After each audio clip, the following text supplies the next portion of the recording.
important for me to have non-entitled children.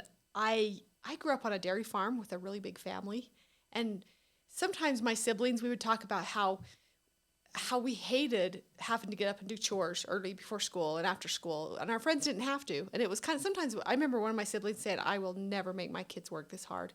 And it was tough, but now that I look back, I am so grateful that we had that opportunity, because it made it so that we were kind of always taught that if you need something, you can figure out a way to get it. You can go work a little harder. You can go find a job. You could, go sell pixie sticks or whatever it is.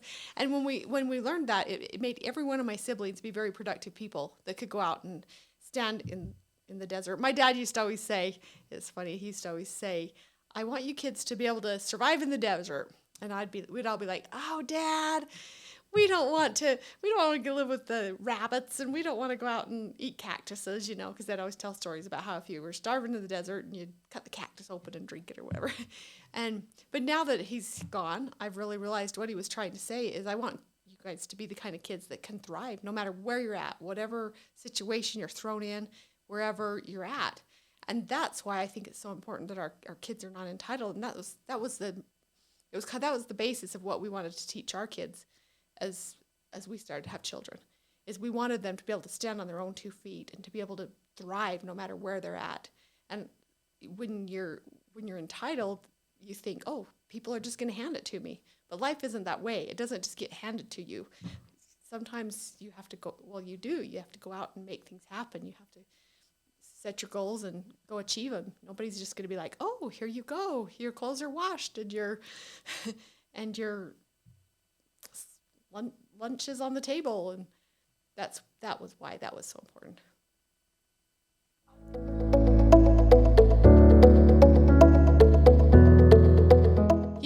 When I was a young parent, the things that worried me most sometimes was just getting to sleep through the night, because I was so tired. And then I worried about, "Oh my heavens, what if they learn to open the door and run outside and get ran over by a car?" And so then I worried about, my sons climbing up, and because they were climbing all over the place. So I was always worried. I think a parent always, I don't think you ever stop worrying. I don't know that, I guess when I was looking at my babies, my biggest worry is, how are they going to thrive in this life? Because it's always been messy. I mean, this past year's been kind of messy. And you just look at this child and you think, "Oh my heavens." I remember our first child, he was born during the Iraq War. And I would rock him and just think, "Oh my heavens, what if I have to send him to war? Or what if I have to," you go through all these what ifs in life. Well, what if this happens? And what if that happens? And what if they don't have friends? And what if people pick on them, or they're bullied? Or what if they get depressed? And frankly, you just have to quit what ifing. And just, the thing I also found is, as they go through each stage of development, as soon as you're worried about one, and as soon as you kind of figure that one out, the problem goes away. And all of a sudden, there's the next stage of a development.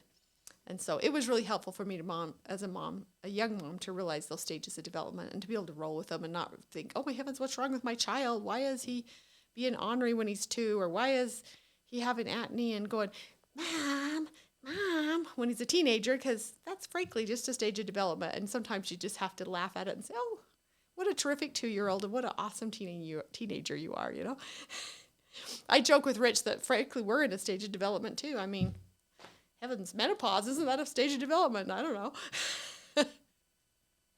So I guess we always throughout our whole lifespan get to do that.